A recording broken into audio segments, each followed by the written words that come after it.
নমস্কার বন্ধুরা, গ্যাসের ওভেনে চিকেন তন্দুরি বানানোর রেসিপি নিয়ে চলে এলাম। প্রথমে চিকেনটাকে আদা বাটা, পেঁয়াজ বাটা, রসুন বাটা, কাসুরি মেথি, তন্দুরি মশলা আর টক দই, নুন, হলুদ দিয়ে ভালো করে ম্যারিনেট করে নিয়েছি। তারপর ঘন্টা দুয়েক ম্যারিনেট করার পর সেটাকে আমি একটা ননস্টিক ফ্রাইং প্যানে বসিয়ে দিয়ে নাড়াচাড়া করে চাপা দিয়ে দিলাম। এবার দেখলাম একটু বাদে চিকেন থেকে জল ছেড়ে গেছে, চিকেনটা সেদ্ধ হয়ে গেছে।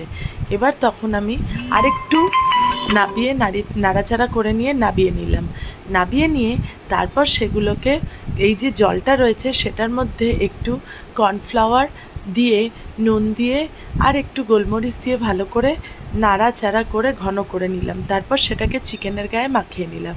তারপর গ্যাসের ওভেনের ওপর একটা তারজালি বসিয়ে তার ওপরে আমি চিকেনগুলোকে দিয়ে দিলাম। একটা একটা করে পিঠ যেই আমার সেঁকা হয়ে যাচ্ছে আমি উল্টে দিচ্ছি।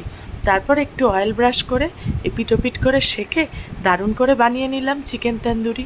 আমার ছেলে আবার একটু পোড়া পোড়া ভালোবাসে, তাই ওইভাবে পুড়িয়ে পুড়িয়ে ভালো করে তৈরি করে নিলাম। ওর তো এত ভালো লেগেছে, বলল যে আরও খাবো।